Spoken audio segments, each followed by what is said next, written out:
Assalamu alaikum warahmatullahi wabarakatuh, brothers and sisters. How you guys been? It's been a while, and today I'm with Squid and Civil Grim currently. And yes, you might be wondering, well, there's not a lot of people here. Well, it's for good reason because we've realized that bringing a lot of people into this share screen thing can be a little bit hectic and hard to organize. So yeah, so we decided we should just limit the speakers and stuff, just make things easier for me and make things easier for everyone. And it's okay, you guys can still watch this video. Like right now, you're watching this video, you won't miss much as you would if you were in here, but it's okay.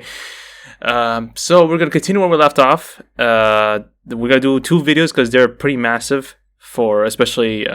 I mean, I know like both of them like maybe 11 minutes or 12 minutes, but because we're going to be talking and putting our opinions, we might be able to like shove one more in, but we'll see how long this video is going to take. And yeah, so I'm here. Any quick introductions from the brothers? Squid, Civil? Assalamu alaikum, everyone. And Civil is quiet, okay. All right then, so we might as well begin with this one. So, a quick funny story. So you can see the other tab, I know, but we're leaving the best for last. So we're gonna start with this one first because I don't think it's gonna be as hectic as the one that's gonna happen, unless this one's gonna spoil the one before it. But it's okay. Let's just begin. Bismillah. All right. Jews completely reject abrogation, following the path of their forefathers about whom Allah Ta'ala said, وإذا قيل لهم اتبعوا ما أنزل الله قالوا بل نتبع ما ألفينا عليه آباءنا أولو كان آباؤهم لا يعقلون شيئا ولا يهتدون. But are their objections to abrogation truly justified, or is it outright denial? In this video we will explore how abrogation is very much rooted in the Jewish tradition, and how all their arguments, in my opinion, boil down to three main objections.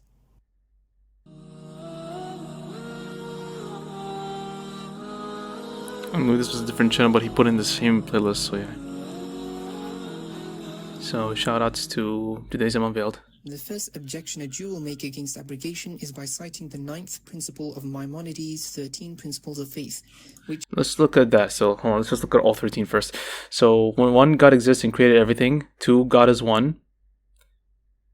Okay, okay, fine, I guess. 3, God has not a body. Funny enough that he says this, even though we we saw the freaking Ein Sof, right?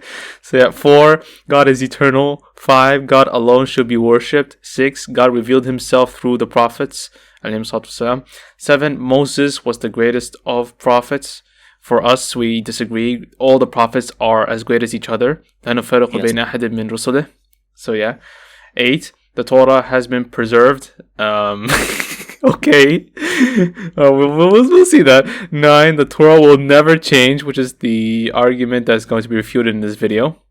10, God knows all our actions. Okay, that's self-explanatory. 11, God rewards good and punishes evil. That's true. 12, the Messiah will come. And 13, the dead will be resurrected.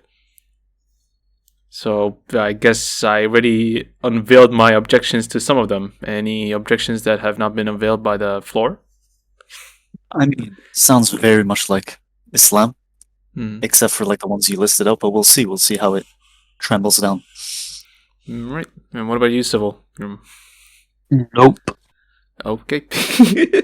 Let's get on with it then. which states that the Torah is immutable, meaning it cannot be changed. However, do all rabbis agree with Maimonides' 13 principles?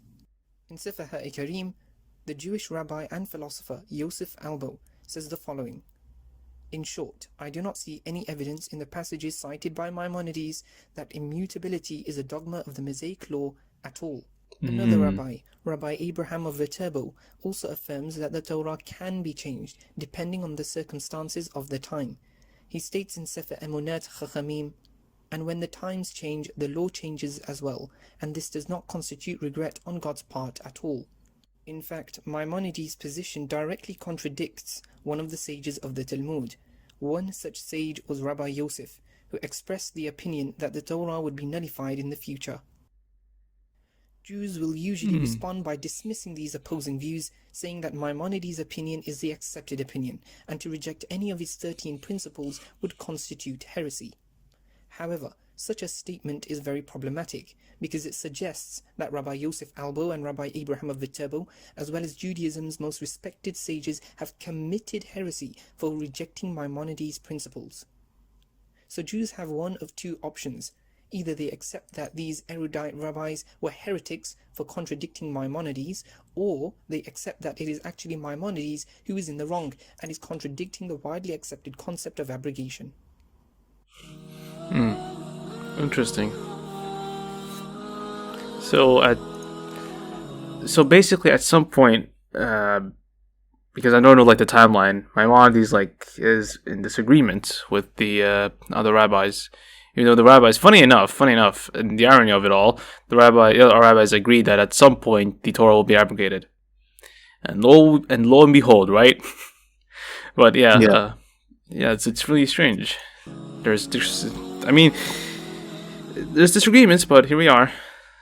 This second objection a Jew will make against abrogation is to cite verses in the Torah that seemingly indicate that the Torah cannot be added to or subtracted from, such as the verse in Deuteronomy 4:2 that states, "You shall not add anything to what I command you or take anything away from it," or Deuteronomy 13:1 which states, "Neither add to it nor take away from it."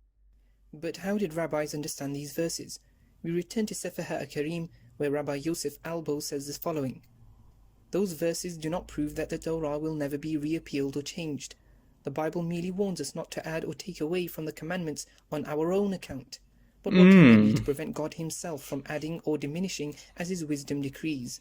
So why did you still go out and add and edit if here you admit that you did? Like you're not supposed to. And the problem is, they don't know who did it. You know, one of the examples is Judges chapter 18, verse 30, son of Manasseh. Yeah. Mm-hmm. Now, I spoke to a couple Jews about this, and their answers were pretty much inconsistent. And they said that, oh, it was a prophet that changed it. I was like, which prophet? They didn't really have an answer. Now, as Muslims, we believe that, yes, prophets were sent to abrogate some of the things, like Isa alayhi salam was sent to make some things that were unlawful to them and made it lawful, right? Yeah. But I mean, we know Isa alayhi salam did that. We don't say some anonymous random, like, we don't know. I mean, we did come to a point where apparently one of the rabbis apparently supersede Musa alayhi for, you know, that. Oh yeah, I remember that. Yeah, it's been timeline wise, it's been a while since we did those videos. So yeah, just to keep this in mind, brothers and sisters. But yeah, the thing is that so I mean, if one of them's gonna claim that, and then one of them, you know, diverse. It's because it's interesting. Because the difference between us and them is that for us, when we know that mashayikh and stuff have arguments and stuff, we at least can narrow down like the situations, and we can actually come to consensuses easier. But when it comes to like, you know, rabbis and stuff, it's way more unclear, vague, and I don't know if there has ever been like discussions where they came together in their own majalis or in their own halaqah, you know, and stuff like that, where they like, okay, yeah, we should probably put an end to this, we should probably correct this, and, you know, leave that and stuff like that. But for us, it's no, like if something is wrong, we correct it immediately, and if we couldn't correct it immediately, we try and find ways to correct it or reach the point that we can correct it immediately at that point. But yeah, it's really, really strange how things have developed in such a manner that this is the case that we have today. But you know, it's all part of this grand scheme, which is the test, the ultimate exam that we are in right now. So this is just for us to see, you know, what's to happen to those who disobey. But yeah, it's you seem eager to say something, Squiddy. No, you pretty much, yeah. Oh, right. I just had to add. A similar statement is made in Sefer HaKhazari by Rabbi Yehuda Halevi, who states, "These verses were only said to the masses, that they should not conjecture and theorize and contrive laws according to their own conception as the Karaites do. With regards to the priests and judges, it is said that their decisions are binding." In other words, the verses Jews use to prove that no one is allowed to add or subtract from the Torah only apply to the general masses. These verses do not apply to people in authority such as priests and judges. So what about prophets? Do the previously mentioned verses apply to them? Are they prohibited from adding to or subtracting from the Torah? The reality is, Prophets, just like priests and judges, are exempt from the prohibitions mentioned in these verses. There are explicit examples of biblical prophets adding to and subtracting from the commandments. One example is mentioned in the Babylonian Talmud. There Oh we find the Lord. following quote. The sages taught that 48 prophets and 7 prophetesses prophesied on behalf of the Jewish people, and they neither subtracted nor added to the Torah except for the reading of the Megillah. I like how they even have prophetesses, which we don't.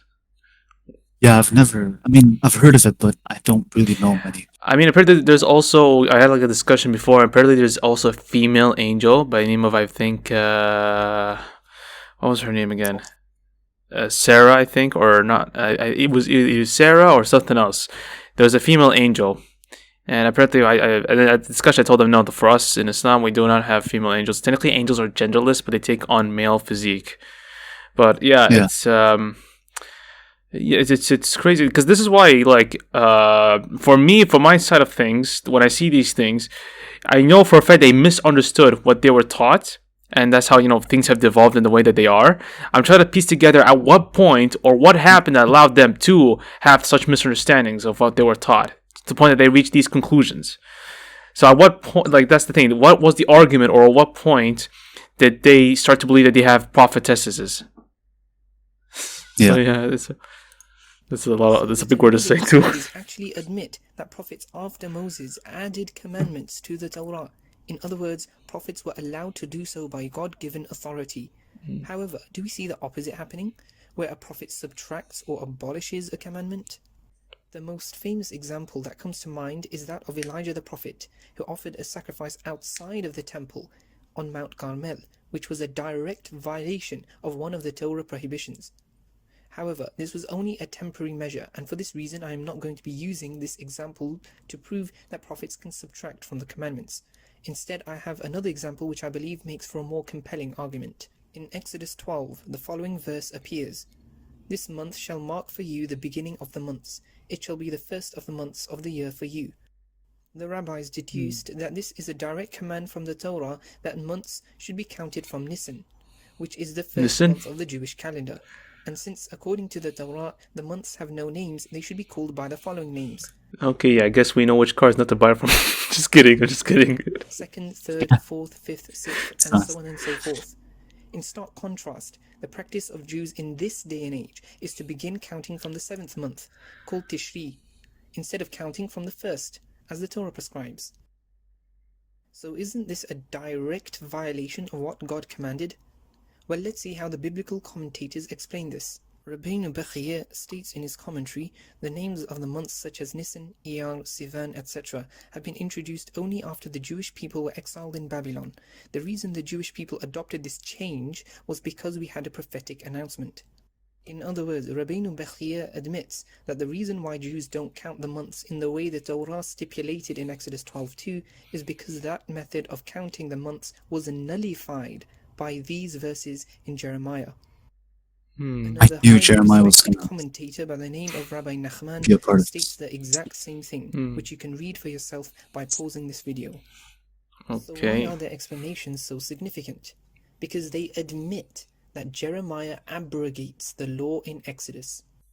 So what have we established so far? We've established that Maimonides' principle of an immutable Torah cannot be substantiated, and that prophets have the authority to not only add commandments, but to also subtract and abrogate them, according to biblical commentators and traditional Jewish sources. Let's see. Everlasting statutes. Right. Statutes? I'm not pretty sure about the pronunciation. The third and final Bro, I like this Simpsons joke. Like Simpsons. is by quoting expressions that seemingly indicate the perpetuity of the commandments. Oh, he blocked the eyes, because I can tell because of the art. A statute forever, throughout your generations, a sign it is forever, in all your dwellings. Such expressions Jews will use as evidence for the eternity of the Mosaic law. However, Rabbi Yosef Albo points out that this is a very weak claim. He states that these expressions cannot be used as evidence, because the opponent may say this rather proves that the other commandments will be abolished, since these alone are so qualified. In fact, there are examples where these expressions and words denote something temporal, rather than eternal. One such example is in Exodus 12:14, which is regarding the feast of the Passover festival. Notice the Hebrew wording. The word olam literally means forever, for antiquity, never ending. So this verse seems to suggest that the commandment to observe Passover is forever and can never be abrogated. But let's see what the rabbi said regarding this verse. In Midrash Mishleh, the rabbis state that all the holidays, including Passover, will be nullified in the future, with the exception of Yom Kippur and Purim. Another Midrash says the same thing. In Vayikra al-Rabba, the rabbis state that all sacrifices and prayers will be annulled with the exception of a few. Included in this abolishment is the festival of Passover. Wow. So what does all this prove? It proves that words that seemingly indicate eternity, such as the word olam, do not necessarily mean forever, but rather they indicate a long period of time and are not proof against abrogation. So although a verse may say a particular commandment should be observed forever, it does not denote that it will be. One more example of how the word olam cannot possibly mean eternity is in Psalms. Psalms 78:69 states, "He built his sanctuary like the heavens, like the earth that he established forever." Yet Psalms 102:26-27 states, "Of old you established the earth. The heavens are the work of your hands. They shall perish, but you shall endure." So first, Psalms states that the heavens and the earth Good were point. established forever using the word la'ulam, which means forever. Yet after, it states that the earth shall perish. Jews have one of two options. Either they admit that these two verses are contradictory, or they accept that the word la'ulam actually describes a very long time, not eternity. In summary, we have demonstrated how Maimonides' ninth principle cannot be used as evidence for the immutable nature of the Torah, as countless rabbis have differed with this principle. We have also shown evidence of how prophets, by God-given authority, can add to the Torah and abrogate its commandments. And finally, we have shown how statements that seemingly indicate that the Mosaic law is to be followed for eternity are actually no proof at all. So Jews who object to the validity of the prophethood of Muhammad sallallahu alaihi wasallam because he abrogated parts of the Torah, added to it and subtracted from it, have no legs to stand on. Their objections regarding abrogation are invalid. Therefore, we can conclude that according to Judaism, it is entirely conceivable that a prophet can come to abrogate and abolish the Torah. And with that, Assalamu alaikum wa rahmatullahi wa barakatuh. And yeah, that's so that's a very good video with regards to refuting those, especially the Jews who say that our Prophet ﷺ cannot be the last prophet because of he kept abrogating stuff. Which, funny enough, in their own very books, in their own Talmud and Midrashes and stuff, they state that there have been abrogations happening. So it's it really is a whole ironic mess. Yeah. I want to say a bunch of things. I'll try to remember one by one. Yeah, go on. Number one is this consensus that they have that the Torah can't be changed, and I've heard this so many times from many Jews. And to be honest, I did fall for it because I wasn't knowledgeable at that time, but it didn't make much sense. So I used Jeremiah 8:8, which I'll come back to in a second. But my whole point was, I don't think this was the general consensus 1,400 plus years ago. The reason is because the Jews that were waiting in Medina for a new prophet, quote unquote, Prophet Muhammad sallallahu alaihi wasallam, who showed up. The Jews that rejected, either accepted or rejected. Well, number one, like Abdullah bin Salam, who accepted him as a prophet, right? He didn't have any issues with the new law, the Sharia law, right? And Jews that rejected him, they never said that, it's because you abrogated it, at least to my knowledge, right? They had other reasons why they rejected the Prophet sallallahu alaihi wasallam. Number one is like, your guardians, Gabriel, and we don't like Gabriel. Yeah, Jibril. Yeah, there was a point. Yeah. Yeah. Number two is obviously we know that he was an Ishmaelite and they wanted the prophet to be Israelite. But the abrogation, that issue was absent from my understanding. Well, if I remember correctly, I do recall at one point that was an argument brought up because how Jews like trying to make any excuses not to follow just like any other people. They would say, magic, he did this or he did that. They're trying to find excuses, So I believe, if I remember correctly, at some point I heard that this, like the whole abrogation thing, was an argument that the Jews used at some point. With Jews, however, and stuff, I do not recall from memory, but I do remember it was an argument used. But yeah, what does so do you have anything to add, or? Surprisingly, I've seen relatively more Jews agreeing that the Prophet ﷺ was an actual prophet and denying. Yes. Surprisingly, most of these cases I was with civil at those times. So from our experience, most of the Jews we actually encountered, and we're pretty well aware that this is not the consensus. We know most Jews don't believe, but from our experience, they actually said, yeah, either he was a prophet or he could have been a prophet. Doesn't matter. So I guess that's good. Yeah, that's like, okay, if you admit that he has, can fulfill the point of being a prophet from your own standpoint, then why don't you accept him for what he is and follow his commandments? Like, it's just it's something that shouldn't be much of a big detriment as they're trying to make it out to be, but it's whatever. Honestly, we've come to a time where it's whatever. We tried our best, but guidance is ultimately with Allah subhanahu wa ta'ala. He chooses who He wills to guide. And yeah, let's just move on to the creme de la creme of this amazing video, because this is where a lot of people will absolutely cringe. Here we go. Okay. Bismillah ar-Rahman ar-Rahim. Hey, perfect timing. Well, better timing. Yeah. Jesus the Muslim. Oh, this is the Muslim. Assalamualaikum, Jesus the Muslim. How you doing? We're in the middle of a recording right now, so yeah. I hope you can prepare your mic, because actually, I hope you can prepare your reactions, because this video, I mean, I don't know if you can see the title, but yeah, here it goes. Bismillah wa astaghfirullah al-azim for what we're about to see. Wait, before you do, Yeah. let me quote Jeremiah 8 quickly. Okay. Yeah, sure. It says, "How can you say we are wise?" This is Jeremiah talking. "How can you say we are wise, for we have the law of the Lord, when actually the lying pen of the scribes has handled it falsely?" Which shows that it's not just prophets abrogating laws. They have scribes, inserting, and this is mentioned in the Quran, how they add their own words into the scripture. But yeah.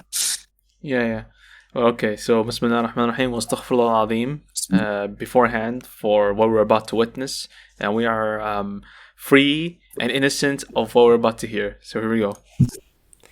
Where's that title? The big types of idolatry that is part of Judaism is the whole cherubim business. These were essentially two graven images, two idols that were created, one to represent Israel and the other to represent God. And there are many problematic things that come with that, other than it being, of course, a graven image, an idol, essentially.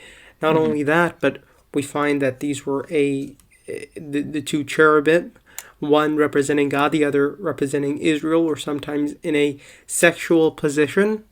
And we also find that Jews were taught to pray toward the Ark of the Covenant, which had the cherubim on them, as well as we find, for example, Joshua bowing towards the Ark of the Covenant with the cherubim in the Bible. So imagine you make an idol out of God, you make him into a sexual image, or every now and then they get into a sexual image or a sexual position, and then you actually pray towards the direction of where this idol or image is. That is obviously major polytheism. So let's get into that by looking and completely depraved of any sense of morality. Like how can this is the thing that will drive people nuts. Oh, yeah, by the way, if you can't see the title, it's at the top left corner. The thing is that how can people have any form of sense and guts to even go such lengths to make such statements? Yeah, I mean, you either die a hero or you live long enough to see yourself become a villain. I mean, yeah, it's just terrifying. Like, not even us, we would never ever dare to, like, none of the prophets nor the angels, no one would ever, like, us as Muslims, we would never dare make these claims that yet here are the Jews with this stuff. It's crazy. It's insane, man. I'm just gonna move on, man. This is really insane. Looking at the sources, the first thing we'll do is we'll establish the cherubim are in fact graven images, one of which represents God. So here in the Talmud you can see when the Jewish people would ascend for one of the pilgrimage festivals, the priest would roll up the curtain for them and show them the cherubs, which were clinging to one another, and say to them, "See how you are beloved before God, like the love of a male and a female." The two cherubs symbolize the Holy One, blessed be He, and the Jewish people. So you have these two statues. And we'll see what these look like later on. But essentially, one of them is symbolizing, it's being represented by the Holy One, blessed be He, God, and the other, the Jewish people, according to the Talmud. And they're in a clinging relationship with each other, such as the relationship of a man and a woman. Again here, pay attention to the fact that one of the cherubs is symbolizing God. They literally state that here when they say the two cherubs symbolize the Holy One, blessed be He, and the Jewish people. And even if you take out that text, the fact that the cherubs, their relationship, them clinging to one another, is representing God and Israel. So obviously one of the cherub is representing God, and that proves it is in fact an idol, because it is an image, a graven image, and it's in a way representing God. It's not a depiction of His image, but it is a representation of Him. It is supposed to symbolize Him. So yes, it is an idol. So here you can see. Forget about it being an idol or not. The fact that they're describing what they were describing, I don't want to even repeat it in that fashion. Like, an idol is got to be an idol. It's got to get destroyed and stuff. But the very description and the very, stuff that they've uttered and dared claim that God is part of it is something that I don't even know how much tawbah and istighfar they'll have to make for it. I don't even know if it'll be accepted, bro. This is massive. This is like I don't want to make claims, but yeah, this is really, really huge. Like, I really wonder what our mashayikh think about this. Like, do they know about this? Like, what do they have to say about this? Like, this is beyond just simple kufr. This is like major upon major upon major kufr. That, it's blasphemy. Yeah. Like, they should be thankful. Like, these Jews, they should be thankful they're given chances that they can still, at some point repent and stay away from this. And yet they're just taking it as fun and joy. It's really terrifying. Really, really honestly, really, really terrifying to, like, you just hear this and see it being allowed, I guess. But let's just move on, man. The Aish.com, Orthodox Jewish website. An article, The Cherubim versus Idols. And they mention here to the questioner, "You are right that the cherubim of the temple appear to us as graven images, the type the Torah forbids in all other circumstances." So they are, in fact, these graven images. However, they were permitted. So then they just say, okay, but these were an exception, these were permitted. In fact, the Midrash, as they say here, Exodus 20:20, the Midrash of Exodus 20:20 understands, "Do not make me gods of silver or gods of gold, do not make them for you," as a specific injunction against making cherubim anywhere else, or making them differently even in the temple, as Mechlita 10 brought in Rashi there. The cherubim had to be exactly the way they were, or the Torah considered it idolatry. So the fact that the rabbis acknowledged that if you made another cherubim, if you made it just slightly different, it would become idolatry, shows that they knew that these cherubim are idols. And then they're just saying, well, these are just exceptions, and God ordained them for us. But of course, a Hindu worshiper, anyone who worships idols, is going to say, well, these idols are our intercessors with God. These are our intercessors with God. We're not saying you can worship any idol, but these specific idols, God has said that we can worship them. These are our intercessors. We just use them to get close to God. It's, these types of things. And of course, they are not actually worshiping the idols either. They just believe that these are representations, or just help them channel their worship or whatever. It's even an insult to God if you try to worship idols, because you're saying that God is weak and cannot hear you. So you require something as a medium to communicate to Him. Even though Allah subhanahu wa ta'ala, He's the Qadir, He's the able, He's the all-powerful, and He can hear you. He's the all-hearing, all-seeing, and all-knowing. So He can hear you. So just communicate to Him straight away. And that was the whole point. Like, that's the thing that people just don't realize, is that I don't even know where that also, this other new idea that God is like weak and defenseless, that they go around and actually, have to intercede through objects, inanimate objects. It's really nuts, it's really, what's your opinion on this thing so far, guys? I mean, this is what the pagan Arabs used to do as well. Yep. Oh yeah. They would make idols, and then they would use that as intercessors, and then Yep. that just went downhill. Yeah. And This is yeah. sorry. Yeah. Go on. It's okay. No, this is the Arabs is one, and this is what the Israelites themselves, the Jewish people themselves, fell into many times. Baal and the golden calf, right? Mm-hmm. And they got punished for it. In their own books, they got punished for it and cursed for it, right? Yet they're repeating it over and over and over again. I don't know. It's like I don't know why. Like they're given commandments and they're told to follow this and that. So, but why do they still continue to disobey? Like, what's their end goal? Like, what's the reasoning behind all of what they're doing? It's just something I won't really exactly understand. And I mean, after all this, they'd still say, yeah, but God's covenant with us is still valid. Like, yeah, good one. Yeah. Let's just move on. Very similar to what we find here, these images being made, and then said, oh yeah, but God decreed this to try and say it's all right. Well, the others would also say God decreed this. That's not really much of an excuse. Anyway, Exactly. let's read on in the article here. The sages teach us that the cherubim of the ark symbolized God's relationship with Israel. One cherub represented God and the other Israel. So you see there, one of the cherubs is representing God. So it is an idol.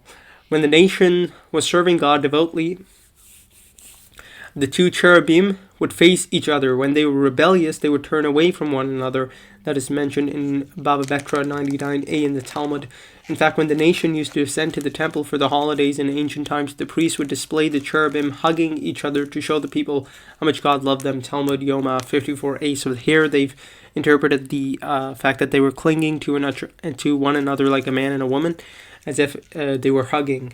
And why does it have to be in this, depraved symbolism? Why can't it just be through their own, taqwa and their own form, of course, of taqwa and humbleness and religiosity and piety? Why does it have to be in such depraved imagery? It's just, again, like, I'm just gonna move on, man.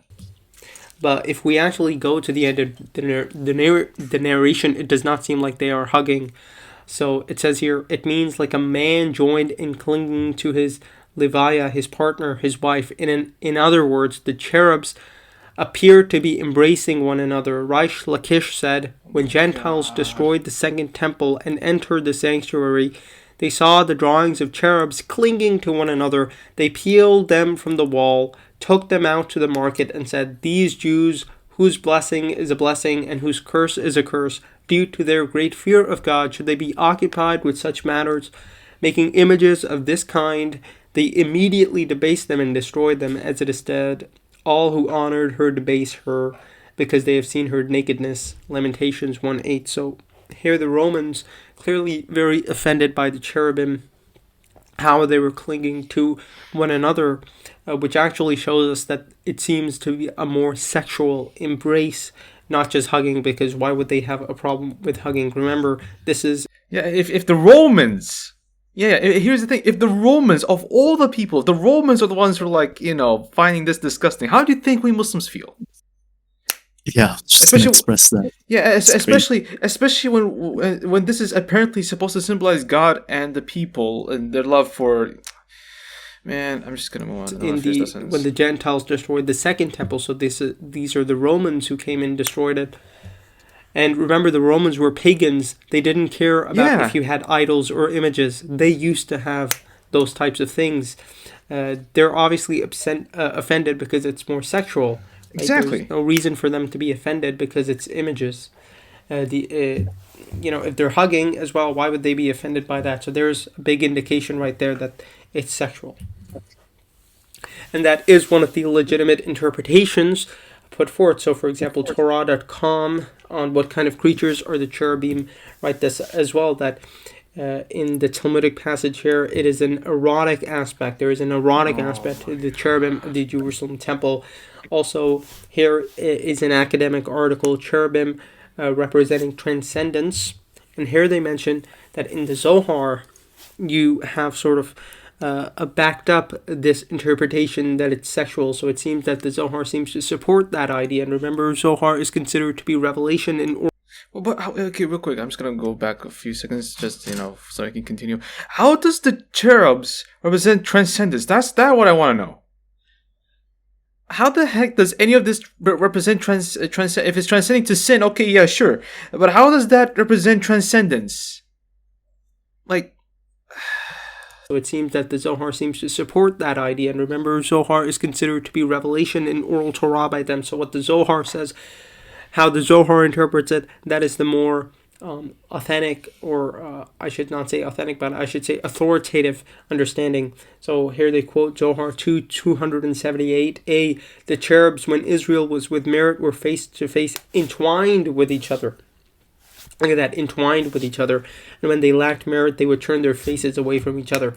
Now, I asked a scholar of the Zohar. Oh, fantastic. Is it really a sexual implication in the Zohar? And he confirms that. So Daniel Simat, he's a scholar of the Zohar. I asked him to confirm this. Look what he says in the email. The Talmudic passage does imply a sexual embrace. I'd like to see his explanation as well. It's like, and he has the guts. He has the guts to admit this. There's a lot of guts to admit that. I appreciate his honesty, but at least give some sort of explanation. As you call yourself monotheist. This is no. Like, I need to finish this video, but no, man. The Zohar sometimes implies this as well, and sometimes does not. So he is a scholar of the Zohar, and he mentions that sometimes the Zohar does imply that the cherubim had a sexual embrace. And so if the Zohar says it, and that is an interpretation that seems to be correct of the Talmud anyway, and then the Zohar, which is considered to be oral Torah by them, confirms it. And remember, everyone, including Tovia Singer and these people, believe this about the Zohar, that is, it is oral Torah, etc. If the Zohar implies it, then that is the correct interpretation for a Jew who believes in the Zohar. So we're also already seeing big problems here. Two graven images being made, one of them being said to represent God, then the sexual imagery, right? So we have idols, and then we have them in a sexual pose. Now we have something even more problematic, but I should say another problematic aspect to this. We find Joshua 7:6.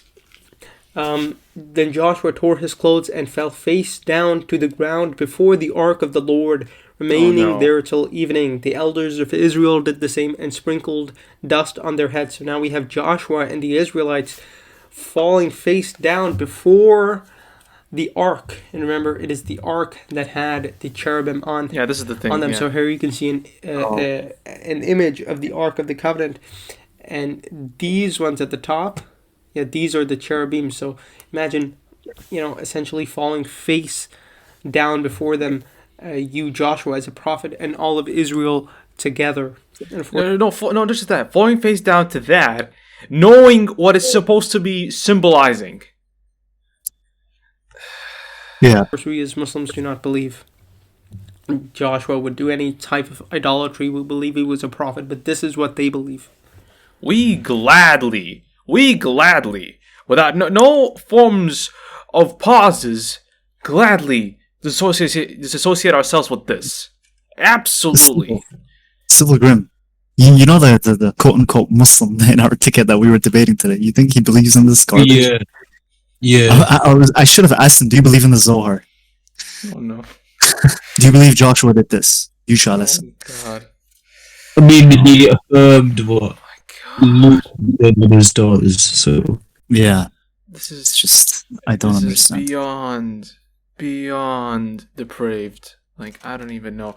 And this is apparently this is nothing compared to what we're about to see, like, in the next few other videos in this series. God, my Lord.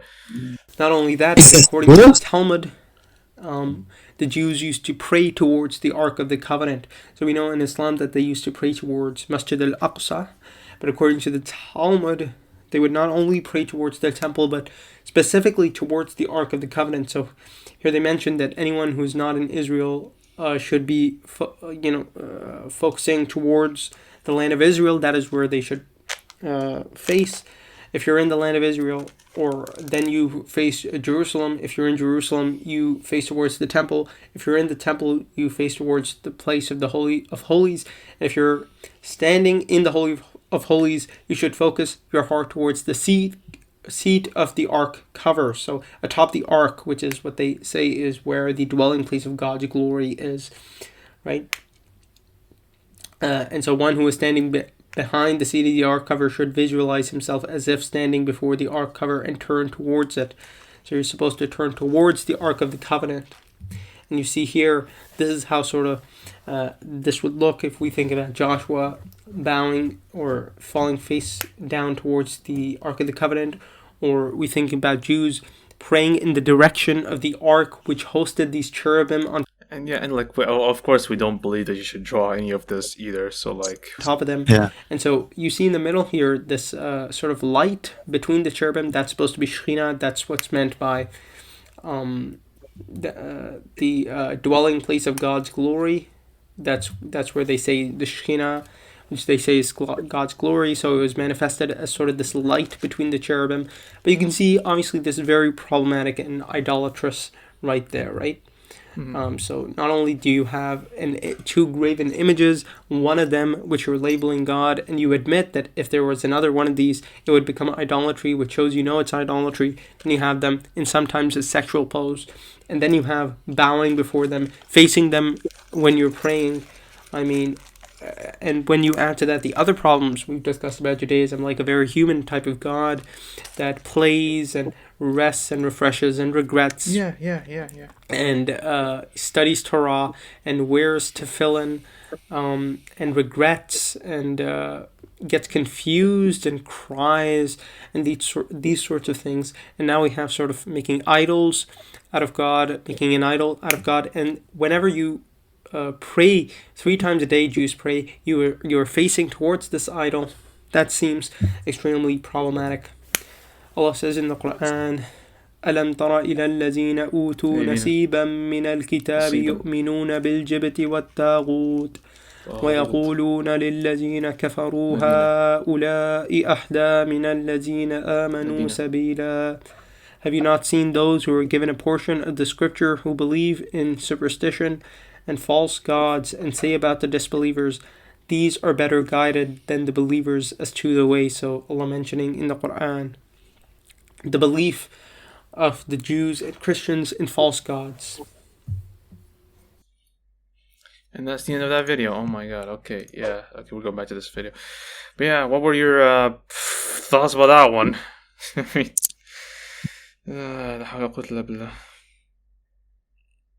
So they believed in cherubim, in sexual acts, and they would. Okay. So I have a question. So okay.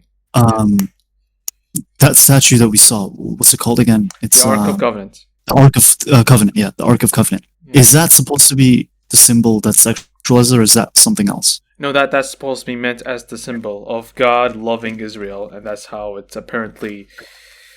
Oh, yeah. Okay, I see. And it was admitted. And apparently it can be moved and restructured, even though it looks pretty stationary to me. So, and apparently it's lost in such a fashion. So if it's like lost, how would you find the pieces if they are movable? It's like, again, I don't know, man. Like this entire thing, like that entire idea and stuff, just cannot be allowed to enter the minds of, sane-minded people. This reminds me. I remember I was watching one of Tovia Singer's video about how he was expressing that shirk is the worst thing you can do in Judaism. Hold on. I'm not even done yet. Okay. But good one. He basically said that shirk is, it's worse than just worshipping stones and trees, right? But he gave a very weird example, because he basically gave this analogy that when you commit shirk, it's as if like you're married to one person and you're cheating on that person.